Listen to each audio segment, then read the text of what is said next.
എന്തുവാടി കാര്യം? അയ്യോ അറിയിക്കണ്ടവരെ അറിയിച്ചിട്ട് വന്നിട്ട് പറയാ. അയ്യോ ചത്തായിരുന്നേലും സഹിക്കായിരുന്നു മോനെ. ഇത് അതും അല്ല. അയ്യോ എന്താ കിങ്ങിണി. അവക്കെന്താ പറ്റി? ഓ അതല്ലെന്നേ, ഒരു ചെറുക്കൻ്റെ കൂടെ കിങ്ങിണി ഒളിച്ചോടിപ്പോയി. ഞാൻ അന്നേരേ പറഞ്ഞില്ലേ. ആരടി അവൻ? ഇങ്ങനെ പറഞ്ഞോണ്ട് നീ അങ്ങോട്ട് പിടിച്ചിറക്കി രണ്ടെണ്ണം കൊടുക്കുന്നേ. പിള്ളേരെയൊക്കെ വഴി തെറ്റിക്കുന്നുണ്ട്. നമ്മുടെ മോനാ. അയ്യോ മോനായിരുന്നോ? ആരുടെയാടാ വണ്ടി? കൂട്ടുകാരന്. നല്ല വണ്ടി ആന്റി. നീ എന്തിനാണ് അവളെയും പുറകെ വെച്ചിട്ട് വന്നേ? ദൈവമേ, ആരെങ്കിലും കണ്ട എന്താ വിചാരിക്കും? ആ നിങ്ങളുടെ മോളല്ലേ എന്റെ മോന്റെ വണ്ടിയുടെ പുറകെ കയറി വന്നത്. നീ വേണ്ട ചായ കുടിച്ചിട്ട് പോ.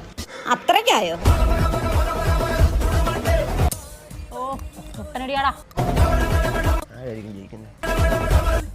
ചായ കുടിച്ചിട്ട് പോ. ചായ കുടിക്കാം. മധുരം ഇട്ടാന്നോ? ശകലം.